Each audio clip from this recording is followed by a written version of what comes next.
Assalamualaikum warahmatullahi wabarakatuh.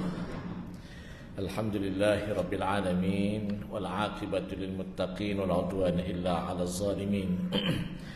Allahumma shalli wa sallim wa barik ala sayyidina wa maulana Muhammad wa ala alihi wa ashabihi wa man tabi'ahum bi ihsanin ila yaumiddin. Rabbi shrah li sadri wa yassir li amri wahlul 'uqdatam min lisani yafqahu qawli. Subhanaka la ilma lana illa ma 'allamtana innaka antal alimul hakim wa la hawla wa la quwwata illa billahil aliyyil azim. Rabbana zidna ilman warzuqna fahman. Rabbana 'alaika tawakkalna wa ilaika anabna wa ilaikal masir. Qala al-musannifu rahimahullahu ta'ala wa nafa'ana bi'ulumihi fid dharain amin. Amma ba'du. Yang dihormati pengurusi surau yang saya kasih kepada Tuan Imam, Tuan Bilal, ahli jawatan kuasa surau Najahiyah muslimin dan muslimat, tetamu-tetamu Allah yang dirahmati Allah sekalian. Alhamdulillah, pada malam ini kita dapat lagi bertemu dalam siri kuliah bulanan saya bersama dengan tuan-tuan melalui kitab Tanbihul Ghafilin, kitab yang menceritakan tentang garis panduan apa yang dipanggil sebagai nadhirah. Apa makna nadhirah? Berita kecaman. Allah Ta'ala nak bagi satu nikmat kepada kita, maka dia ceritakan kepada kita berita-berita kecaman. Dan tajuk pada malam ini ialah tajuk Al-Babus Sani Asyara fi bayan sifatil jannati wa ahliha. Dia bab yang ke-12 pada menceritakan tentang sifat syurga dan ahli-ahli syurga. Tentu yang dirahmati dan dikasihi Allah sekalian, dalam 11 bab yang lalu diceritakan kepada kita mengenai hukuman. Hukuman di antaranya ialah hukuman orang-orang yang meninggalkan sembahyang. Yang keduanya siksa ataupun hukuman orang-orang yang uquq al-walidain, orang yang derhaka pada ibu dan ayah. Kemudian diceritakan juga siksaan, hukuman kepada orang-orang yang minum arak. Kemudian diceritakan tentang siksaan orang-orang yang berzina. Diceritakan juga siksaan orang-orang yang liwat. Yang keenam diceritakan tentang siksaan orang-orang yang makan riba, memakan sesuatu yang bukan hak dia. Bagaimana menekan orang lain dalam persoalan jual beli, maka dia dipanggil riba. Kemudian siksa orang-orang yang menangisi kematian seseorang. Kemudian seterusnya siksaan orang-orang yang tidak mau membayar zakat. Kemudian siksaan orang-orang yang membunuh sesama Muslim. Yang ke-10 siksaan terhadap orang-orang yang tidak menunaikan hak ke atas para isteri mereka dan keluarga mereka. Yang ke-11 menceritakan tentang huru-hara hari kiamat. Maka hari ini ialah bab yang ke-12. Dalam semua bab tadi itu, yang ke-11 itu dia adalah cerita mengenai siksaan. Dalam Al-Quran Allah Ta'ala turunkan satu ayat surah Al-Fatah. Inna arsalna kasyahidan wa mubashiran wa nadhira litu'minu billah wa rasulih wa tu'azziruh wa tuwaqqiruh wa tusabbihuh bukratan wa asila.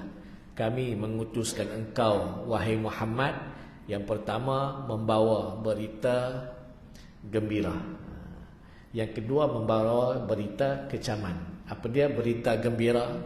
Syurga. Apa benda yang dikatakan berita kecaman? Siksaan. Siksaan yang kita dengar tadi, 10 benda. Kemudian keadaan berlakunya hari kiamat. Bagaimana manusia pada hari kiamat. Kita pun tahu bila baca je ayat-ayat Al-Quran yang menceritakan tentang kiamat ini, tidak ada sesiapa yang sanggup untuk mendengar dan melihat. Bahkan kita tak payah kata nak masuk dalam neraka, hujan yang kadang-kadang lebat pun boleh menyebabkan kita jadi gerun dan takut. Semalam kan hujan di Damansara, sekali dengan ribut. Kita dengar tu pun kita tak payah nak duduk dalam suasana itu, dengar pun kita dah rasa gerun. Surah tuan-tuan pernah tenggelam. Kerana tenggelam itulah hari ni nampak comel balik surah ni. Ada dengan dia punya drop dia cantik, dengan kapek yang bau. Maknanya kalau boleh tak mau berlaku lagi seumpama sebegitu rupa. Itu bukan neraka, itu baru Allah datangkan air sahaja, bukan lagi api neraka. Tuan-tuan yang dirahmati dan dikasihi Allah sekalian, dan Allah Ta'ala sebut litu'minu billahi wa rasulih. Aku bawa dua unsur, berita gembira syurga dan berita kecaman azab-azab ini supaya kamu beriman dengan aku. Maksud beriman ni, percayalah yang tu pasti berlaku. Azab pasti berlaku. Satu lagi apa? Syurga pasti akan diberi. Wa tu'azziruh, dan buatlah sungguh-sungguh amalan dan berbanggalah dengan Islam yang kamu pegang. Kerana apa? Kamu diberi panduan. Wa tuwaqqiruh, dan sungguh-sungguhlah buat amal. Wa tusabbihuh, dan berzikirlah siang dan malam. Maknanya setiap malam itu, setiap hari dan setiap malam, bukratan wa asilan, pagi dan petang itu ingatlah kepada Allah. Maknanya apa yang Allah Ta'ala tuntutkan supaya sembahyanglah. Apa Allah Ta'ala tuntutkan supaya tinggalkanlah. Tentu yang dirahmati dan dikasihi Allah sekalian, syurga yang nak diberikan oleh Allah kepada kita, Allah Ta'ala berfirman dalam surah Al-Insan. Tuan-tuan pernah dengar ayat ni? Wa idza ra'aita apa? Wa idza ra'aita na'iman wa mulkan kabira. Macam mana ayat ni? Ingat tak ayat tu? Jamin. Summa apa? Wa idza ra'aita wa mulkan kabira. Macam mana ayat ni? Idza ra'aita wa idza ra'aita samma ra'aita. Wa idza ra'aita samma ra'aita na'iman wa mulkan kabira. 'aliyahum siyabu sundusin hudrun wa istabrak wa hullu asawira min fiddatin wa saqahum rabbuhum syaraban tahura. Dengar ayat ni. Bila dengar? Bila pernah dengar ayat ni? Pagi Jumaat. Betul, pagi Jumaat ada sujud sejadah kan? Lepas daripada surah As-Sajadah tu, surah Al-Insan. Wa idza ra'aita samma ra'aita na'iman wa mulkan kabira. Dan apabila engkau melihat di sana, sama ni di sana, ra'aita ra'aita na'iman wa mulkan kabira, kamu akan melihat satu nikmat yang besar, syurga. Wa mulkan kabira, dan satu pemerintahan yang cukup besar. Tentu yang dirahmati dan dikasihi Allah sekalian,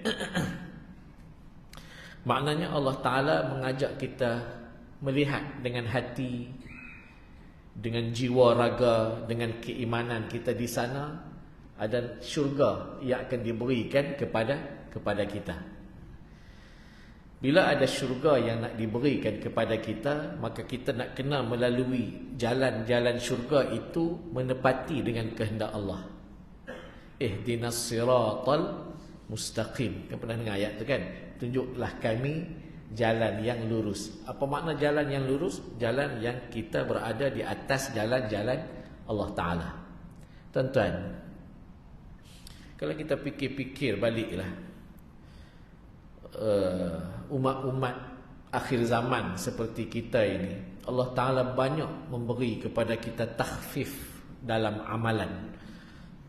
Allah Ta'ala banyak meringankan amalan-amalan kita untuk dapat masuk syurga dengan mudah, berbanding dengan zaman-zaman sahabat dulu, zaman-zaman para nabi yang sebelumnya.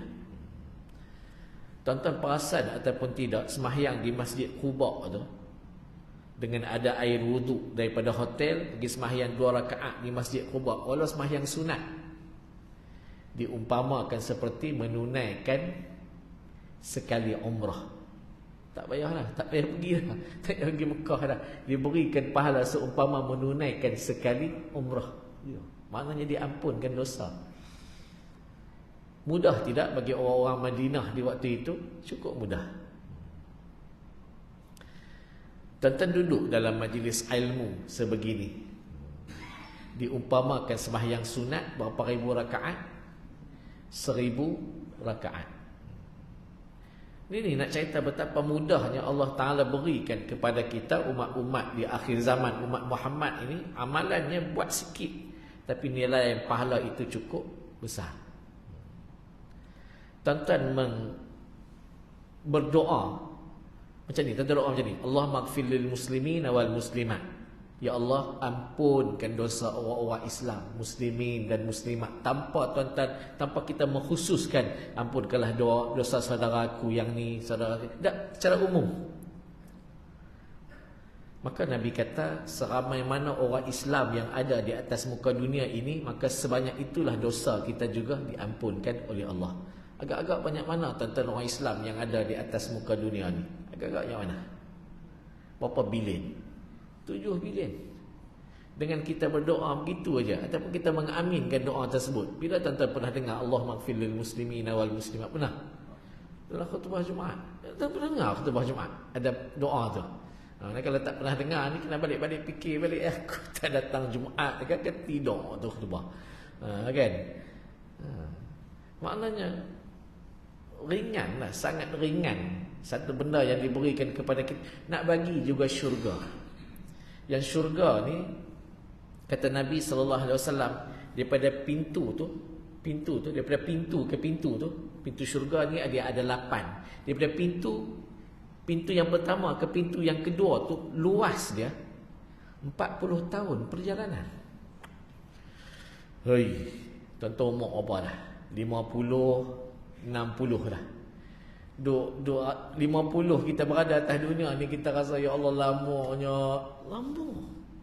Bila tengok balik daripada zaman kita baby, jadi kanak-kanak, kemudian teringat balik waktu zaman remaja, sampai kita dah kahwin, ada anak, sekarang ni ada cucu, sampai hari ni tuan-tuan tu melepak aja kat surau. Kenapa?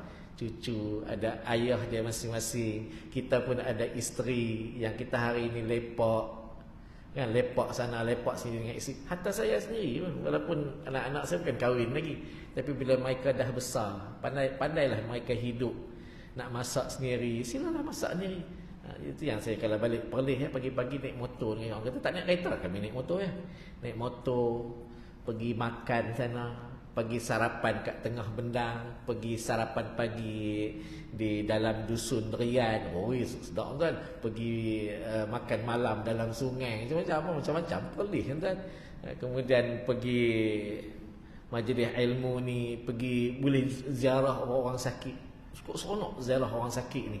Kita boleh tengok, merasai macam mana kesihatan kita. Kita boleh menguatkan silaturahim dengan orang-orang yang pernah dahulu sihat, tiba-tiba hari ini Allah Ta'ala kurniakan sakit pada dia. Bila kita ingat-ingat balik, Masya Allah, panjangnya masa-masa tersebut. Syurga ni Allah Ta'ala buat daripada satu pintu ke satu pintu itu 40,000 tahun. Nak ceritakan pada kita apa dia yang kenapa besar, nak bagi selesa. Nak bagi selesa. Ni tuan-tuan, surau tuan-tuan ni ibarat apa ni? Ni ibarat apa? Ibarat syurga, kan? Luas. Tapi berapa ramai orang yang masuk dan duduk di dalam surau? Tak ramai. Selesa tak tuan-tuan?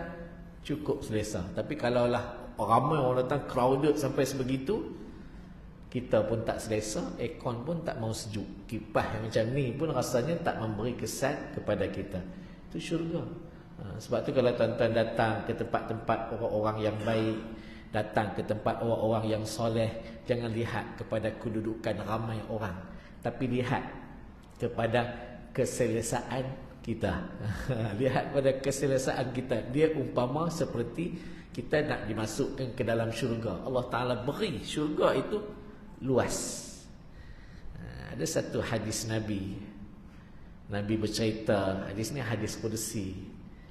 Allah Ta'ala cerita Nabi bercerita tentang Allah Ta'ala bila dia dah siapkan lamma khalaqallahul jannata wan nar.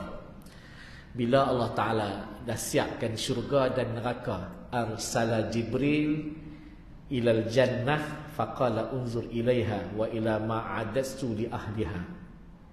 Bila Allah Ta'ala dah buat syurga, dah buat neraka, Allah Ta'ala panggil Jibril.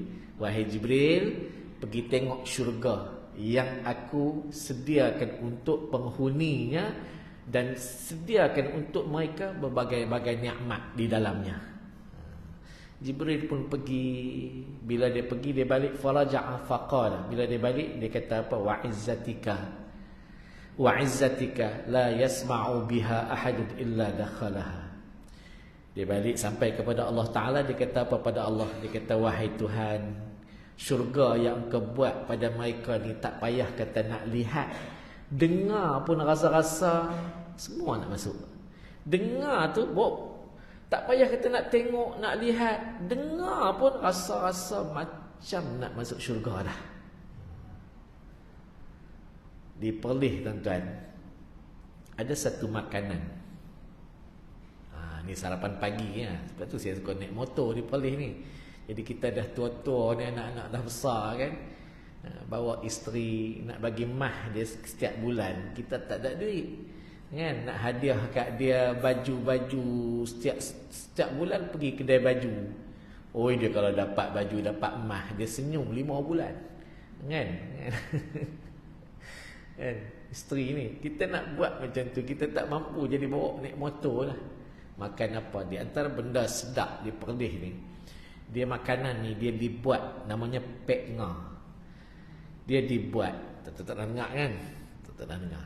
Dia buat akak-akak tu, dia buat dengan apa? Dia buat yang pertamanya, dia punya bahan utama dia ialah kelapa parut.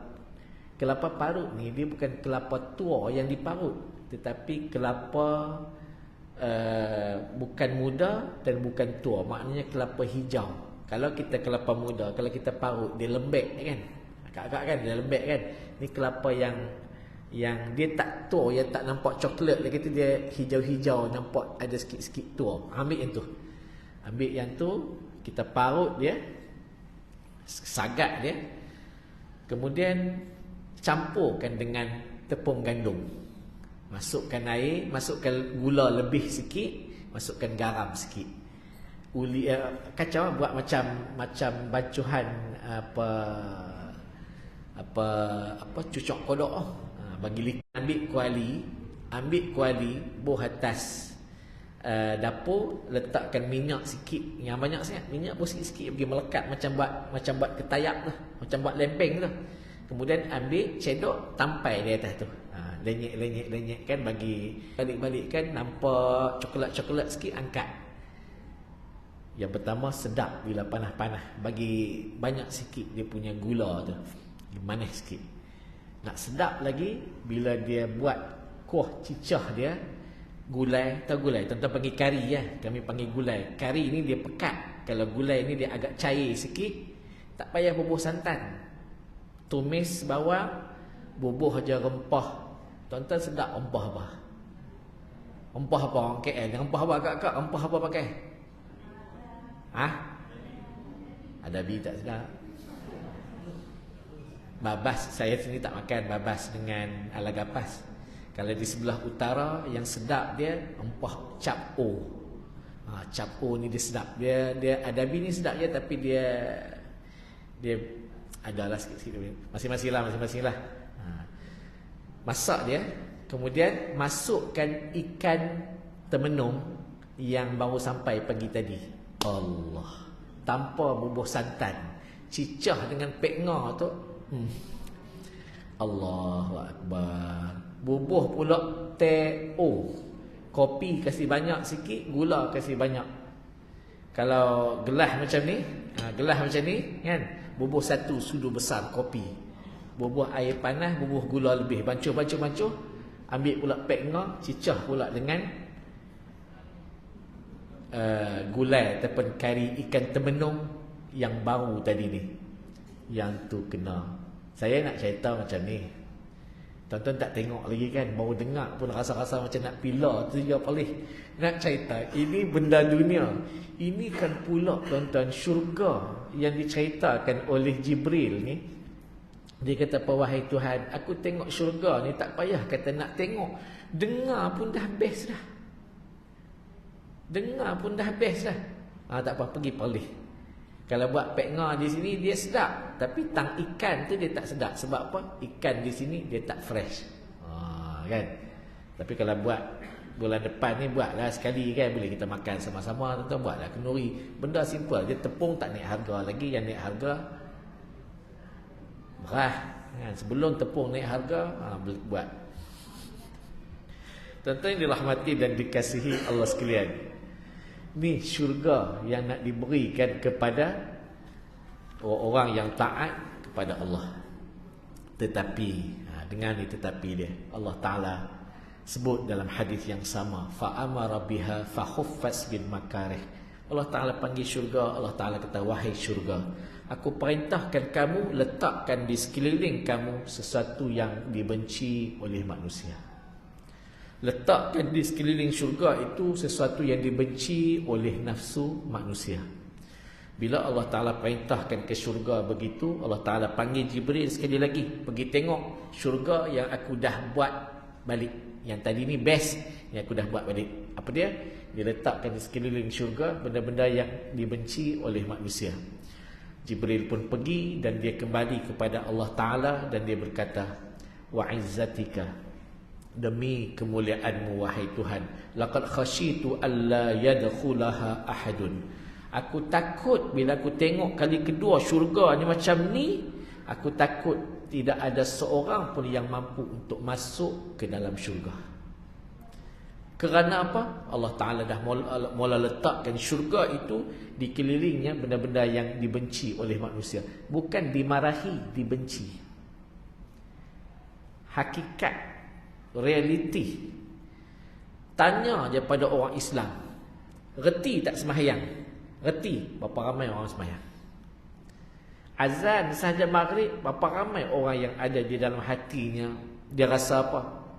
Tak apa, balik sekejap lagi boleh sembahyang. Itu yang lepak di kedai makan, lepak di pasar malam, lepak di tempat-tempat yang membuang masa. Kalau di sebelah tempat saya, di sebelah Ceras tu, petang-petang nak maghrib, waktu itulah orang yang tua-tua umur 50, 60 yang dah pencin ni duduk mengelilingi satu meja main dam. Tak tahulah maghrib semayang tak semayang, tak tahu. Sekejap lagi saya balik Aisyah, sekejap lagi sampai pukul 11 duduk nampak lagi duduk orang tu. Yang pergi itu tuan-tuan semua gigi tak ada, jalan pun pakai tongkat, dan ada yang pakai kerusi roda yang ada karet. Ini bukan orang muda. Tuan-tuan yang dirahmati dan dikasihi Allah sekalian, walaupun kita tanya pada dia, awak benci ke sembahyang? Tak, saya tak benci. Tetapi hakikatnya seolah-olah sembahyang itu mengganggu hidup dia. Maknanya nak boleh tak seperti yang ini Jibril kata, aku takut tengok kali yang kedua ni, aku takut kot tak ada seorang pun yang mampu untuk masuk ke dalam syurga. Zakat, buat haji, apa lagi benda-benda yang Allah Ta'ala perintahkan, manusia buat tapi manusia benci. Puasa, simple puasa, tak makan. Tapi berapa ramai orang boleh bersedia berpuasa dengan penuh rasa kehambaan, zahir dan batin dia berpuasa? Berapa ramai? Sebab itu tuan-tuan yang dirahmati dan dikasihi Allah sekalian, bila kita dapat ilmu-ilmu yang sebegini, dan bersyukurlah pada Allah, Allah Ta'ala beri peluang pada kita untuk dapat ilmu yang sebegini. Dan kalau tuan-tuan buka dalam kitab Fathul Bari, Fathul Bari ini kitab hadis, syarah kepada hadis Imam Bukhari yang ditulis oleh Imam Ibnu Hajar Al-Asqalani. Pernah dengar tak kitab Fathul Bari kan? Pernah dengar kan kitab hadis? Dalam kitab tu, di antara benda yang disebut oleh Imam Ibnu Hajar, kita hendaklah menjadi orang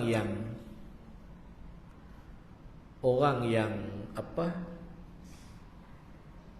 orang yang, apa istilah dia pakai, kita hendaklah menjadi orang yang jaguh di sisi Allah. Tu. Kita hendaklah menjadi orang yang, kata tu, kita hendaklah menjadi orang yang jaguh di sisi Allah. Apa makna jaguh di sisi Allah ni? Di sisi Allah ni Allah Ta'ala kenal kita. Kita tak payah jadi orang yang jaguh di sisi manusia. Maknanya orang tak kenal kita pun tak apa. Orang tak kenal kita pun tak apa. Kalau orang kenal kita kerana jahatnya kita, lagi teruk. Sebab tu tuan-tuan yang dirahmati sekalian, tak payahlah kita ambil benda-benda yang boleh menyebabkan kita jaguh di sisi manusia. Tak payah. Biarlah kita menjadi jaguh di sisi Allah. Orang tak kenal pun tak apa. Tak kenal. Orang tak kenal pun tak apa. Ni saya Ustaz. Orang tak kenal pun tak apa. Tapi biarlah kita menjadi jaguh di sisi Allah. Bila kita menjadi jaguh di sisi Allah ni, kita minta apa benda pun Allah Ta'ala akan beri. Dan kata ulama, yang syurga nak diberikan itu, kalau syurga di akhirat kekal, kalau syurga di atas dunia dipanggil al-jannatul ajilah, syurga yang disegerakan kepada kita. Maknanya kita duduk di atas dunia ni, kita mendapat seumpama duduk dalam syurga. Isteri kita baik, anak-anak kita baik, masyarakat kita baik, jiwa kita tenang. Tuan-tuan tak nak kan? Kita tak nak kan? Sebab tu kita yang datang dalam majlis ilmu ini dianggap sebagai orang yang soleh. Orang soleh ni dia bukan kita nak kena fikir macam ni. Bila sebut je orang soleh ni, kita anggap kita nak kena terbang dulu, kita nak kena berjalan atas air. Bila kita bercakap masin mulut kita. No. Yang dikatakan soleh ni ialah orang-orang yang sentiasa memperbaiki diri. Kita ni sentiasa memperbaiki diri. Benda yang kita dengar dalam kuliah ni, benda yang biasa kita dengar. Tetapi kalau kita tak dengar, menyebabkan jiwa kita akan kembali apa? Keras untuk menerima agama. Tak payah kata tuan-tuan, saya sendiri pun, kalau kita tak mendengar kuliah agama, kita sendiri tak mengajar dalam masa 3 hari, kita boleh rasa jauhnya kita dengan Allah Subhanahu wa Ta'ala. Duha kita tertinggal. Al-Quran yang kita baca pun kadang-kadang kita baca, kadang-kadang kita tak baca. Tapi bila kita dengar kuliah, kita boleh mengajar kuliah lagi, yang tu dia memberi kekuatan dalam jiwa kita. Sebab tu jadilah kita orang-orang yang soleh. Kata Imam Ibnu Hajar, jadilah orang-orang yang soleh dan orang-orang yang jaguh di sisi Allah. Maknanya biar Allah kenal kita, walaupun manusia tak kenal kita. Tentunya dirahmati dan dikasihi Allah sekalian. Diriwayatkan daripada Rasul sallallahu alaihi wasallam bahawa apabila sudah tetap sekalian penghuni syurga, Allah berfirman, "Wahai Jibril, bawakan kepada aku syurga yang bernama Haziratul Qudsi. Aku ingin memuliakan hamba-Ku." Sembah Jibril, "Di manakah tempatnya wahai Tuhanku?"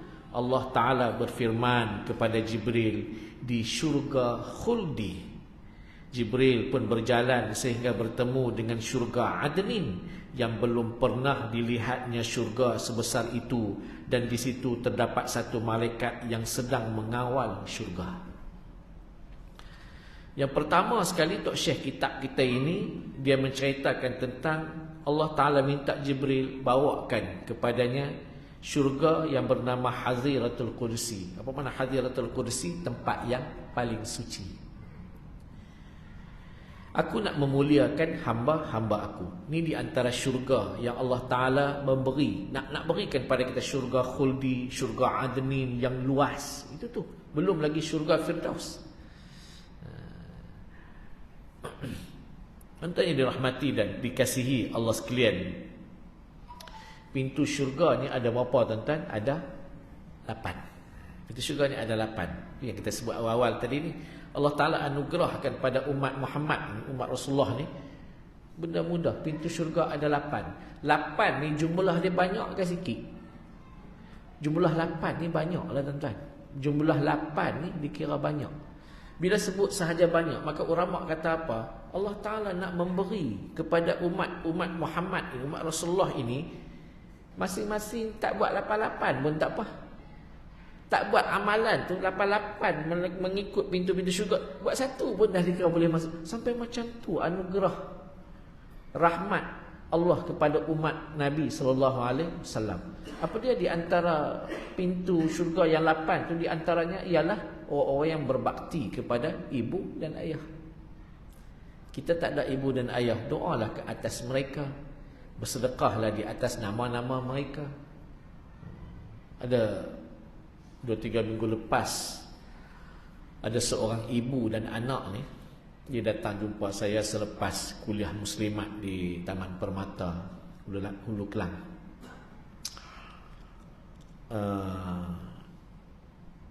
Anak dia ni sakit ni menyebabkan dia tak nak bekerja. Dan dia ni PhD kan, umur 30-an. Sembang lama dengan dia, jadi macam mana dia jadi muram, dia jadi sakit, dia jadi, lepas tanya pada dia, ada ambil ubat dah, macam-macam ubat dah ambil, hospital semua, hospital pergi, jumpa tok bomoh begitu begini pun buat, jumpa ustaz-ustaz kok ada jin pun buat.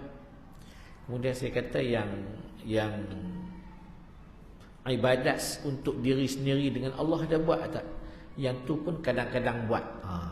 Baik, bila sebut kadang-kadang buat, saya tanya pada dia, seminggu sekali ada tahajud malam tak? Tak ada, wajib buat tahajud malam. Fatahajjatna filatan lak asa ayyab'asaka rabbuka maqaman mahmud. Saya kata balik, pergi buat tahajud, buat setiap malam. Kerana tahajud ini Allah akan angkat kedudukan kita sangat terpuji di sisi Allah. Bila sebut sangat terpuji di sisi Allah ni, Allah Ta'ala tak hampakan permintaan kita. Sebab tu Nabi Muhammad, bila Allah Ta'ala wajibkan ke dia bertahajud, fatahajat ni, wahai Muhammad tu, ayat tu pada Rasulullah, bertahajudlah kamu walaupun dia sunat.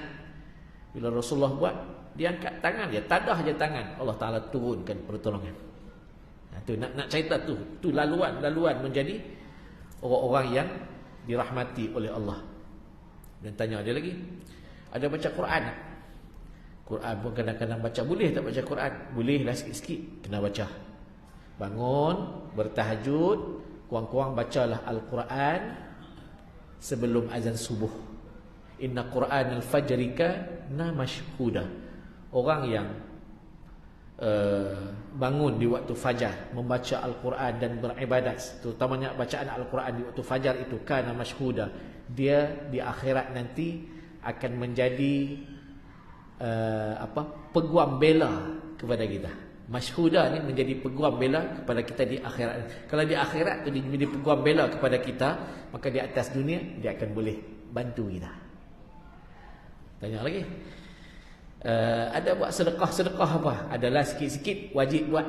Yang pertama, setiap hari Jumaat ambil je duit, walaupun RM5, pergi cari mana-mana masjid, sedekah pada hari Jumaat. Kemudian buat sedekah kurang-kurang seminggu sekali. Apa dia? Apa yang kita makan di rumah kita, sikit ambil bagi pada jiran sebelah, walaupun dia tak pernah beri apa pun pada kita. Semua ini adalah anugerah yang Allah Ta'ala akan beri. Apa dia? Kepada orang-orang yang jaga sungguh-sungguh, dia akan dapat masuk syurga melalui pintu-pintu ni. Pintu Al-Quran, pintu sedekah, kan? Pintu mentaati ibu dan ayah. Dan kalau ikut hadis Nabi, tuan-tuan, Nabi kata, aku amat suka kalau orang ni bersedekah satu benda tapi dengan dua. Satu benda dengan dua. Maksudnya apa? Dia tak buat, kalau dia bersedekah RM1, dia tak akan sedekah RM1, dia sedekah RM2. Nak faham? Dia buat dua. Kalau sedekah baju, dia tak sedekah sehelai, dia sedekah 2 helai. Macam tu. Kalau dia nak sedekah Al-Quran, dia tak akan sedekah satu Quran, dia akan sedekah 2. Maknanya, ada apa dipanggil? Dipanggil 2 ni apa dia? Sepasang. Nabi akan sedekah sepasang. Dia tak akan bagi RM1, dia akan bagi RM2. Dia tak akan bagi RM5, dia akan bagi RM10. Azan.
Tuan-tuan dirahmati dan dikasihi Allah sekalian, Allah Ta'ala ciptakan syurga dan pintu dia ada 8, mudah je untuk kita masuk. Tuan-tuan, ada seorang sahabat Nabi, namanya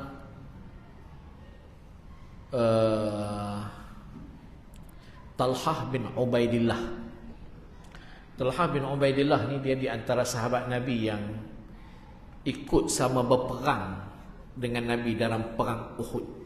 Talhah bin Ubaidillah. Ada seorang tabi'in. Tabi'in ni orang yang tak pernah bertemu dengan Rasulullah. Satu masa dia bercerita, dia kata aku bertemu dengan Talhah bin Ubaidillah. Wa ra'aitu yada Talhah syallak. Dia kata bila aku bertemu dengan Talhah bin Ubaidillah ni, aku melihat tangan dia lumpuh sebelah, syallak. Bila aku tanya kenapa qabihan li Rasulullah, dia kata jadi begini sebab saya di antara sahabat-sahabat Nabi yang mempertahankan Nabi dari dalam perang Uhud, sewaktu Nabi diserang dalam Uhud dan Nabi jatuh dalam satu lubang di Uhud. 12 orang yang lain semua syahid, tapi aku tak syahid. Tapi sampai sekarang ni tangan aku syallak. Apa dia syallak? Apa? Lumpuh. Tuan-tuan, ni sahabat-sahabat Nabi dalam nak memiliki syurga. Waktu dalam perang Uhud ada seorang sahabat Nabi, dia tengah duduk makan buah tamar. Tiba-tiba Rasulullah lalu depan dia. Dalam perang Uhud sempat makan buah tamar lagi. Dia tanya Rasulullah, "Ara'aita in qutiltu fa aina ana?" Dia kata, "Ya Rasulullah, dalam nak perang ni, dia nak makan buah tamar." Dia kata, "Ya Rasul, kalau aku mati dibunuh dalam perang Uhud ni, aku nak duduk di mana?" So jawab tu fil jannah, dalam syurga. Fa alqa tamaras fi yadihi summa qatala hatta qutila. Bila dia dengar aja Nabi sebut masuk syurga, kalau pergi perang mati, dia buang tamar yang dia makan tu dan dia pun pergi perang hinggalah dia syahid. Tuan-tuan yang dirahmati dan dikasihi Allah sekalian, sahabat-sahabat ni yang kita dengar cerita-cerita mereka ini, salah satu daripada cerita-cerita yang Allah Ta'ala tak beri suasana tu kepada kita. Yang Allah Ta'ala beri suasana kepada kita ialah berperang sesama sendiri. Kawan ni tak puas hati kawan ni tak puas hati kawan ni. Serang tu pula bukan di medan terbuka ni, di medan medsos, Facebook, berapa ramai kita dah berkata, mengata, menzalimi, memfitnah orang. Semua ini memang mudah untuk kita dapat pahala, mudah juga untuk kita dapat neraka. Mudah untuk dapat syurga, mudah untuk dapat neraka. Jadi pilih nak yang mana. Kalau rasa-rasa nak dapat syurga, tinggalkan berbenda yang sebegini, carilah amalan-amalan yang kita boleh dapat masuk syurga melalui pintu-pintu dia. Amalan-amalan sunat, orang yang suka berwudu, ini di antara pintu-pintu dia. Orang yang berpuasa, orang yang membaca Al-Quran, ini semua pintu-pintu syurga yang boleh dimasuki. Yang satu pintu ke satu pintu itu luas dia 40 tahun. Berbeza dengan neraka, yarkabu ba'duha ba'da. Neraka ini kata Jibril, bila aku pergi tengok je, yarkabu ba'duha ba'da. Dalam tu masing-masing duduk di atas kepala orang lain. Masing-masing hempak kepala orang ni. Kawan ni hempak kepala orang tu. Kawan ni duduk atas kawan ni. Maknanya dalam keadaan yang sempit.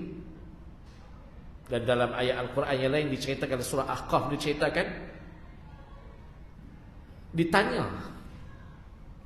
wahai neraka, penuh tak lagi? Dia kata masih boleh bubuh lagi. Maknanya sepadat-padatnya berada di dalam neraka, neraka yang disediakan pada orang-orang yang melakukan dosa. Jadi pilih nak yang mana.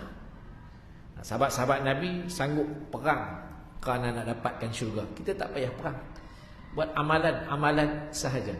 Tentu yang dirahmati dan dikasihi Allah sekalian. Baik, ni Rasulullah ceritakan dalam satu riwayat, bahawa syurga yang nak diberikan itu yang namanya Hadiratul Qudsi itu adalah sebagai keutamaan untuk memuliakan hamba-hambaku, kata Allah, yang beriman.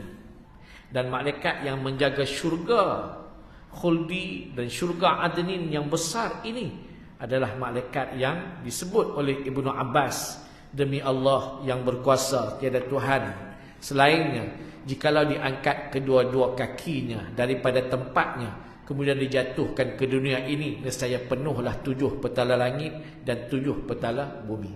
Malaikat yang jaga syurga itu adalah malaikat yang besar badannya. Kerana apa? Dia menjaga satu daripada nikmat-nikmat Tuhan. Yang malaikat ini la ya'sunallah ma amarahum wa yaf'aluna ma yu'marun. Mereka tak pernah buat maksiat dan apa yang Allah Taala perintah mereka akan buat. Tuan-tuan yang dirahmati dan dikasihi Allah sekalian, itu di antara benda yang kita boleh berkongsi pada malam ini. InsyaAllah kita sambung lagi pada bulan hadapan. Bagaimanakah syurga yang sedang disediakan oleh Allah Ta'ala dan berikan malaikat untuk menjaga, nak diberikan kepada hamba-hamba mereka, hamba-hamba Allah yang beriman kepada Allah, sebagai salah satu daripada terima kasih Allah kepada kita kerana menjadi hamba-hambanya. Maka kita nak kena ucap balik terima kasih kepada Allah kerana persiapan yang Allah Ta'ala nak beri ini. Bagaimana? Buatlah benda yang Allah Ta'ala perintah, tinggalkan benda-benda yang Allah Ta'ala larang. Moga-moga kita termasuklah di kalangan orang-orang yang mendapat anugerah ini. Wabillahi hidayah taufik. Assalamualaikum warahmatullahi wabarakatuh. A'udzubillahi minasyaitonir rajim. Bismillahirrahmanirrahim. Allahumma arzuqna fahman nabiyyin wa hifdzal mursalin wa ilhamal malaikatil muqarrabin fi afiyatin ya arhamar rahimin. Allahumma arzuqna fahman nabiyyin wa hifdzal mursalin wa ilhamal malaikatil muqarrabin fi afiyatin ya arhamar rahimin. Walhamdulillahi rabbil alamin. Subhanakallahumma wa bihamdika asyhadu an la ilaha illa anta nastaghfiruka wa natubu ilaik. Wal 'asri innal insana lafi khusrin illa alladhina amanu wa 'amilus shalihat wa tawassaw bil haqq wa tawassaw bis sabr. Kita nak beli ikan kering, kopi dengan kacang ada dalam kereta. Membeli sambil mendermalah untuk pendidikan kami di Perlis. Wallah.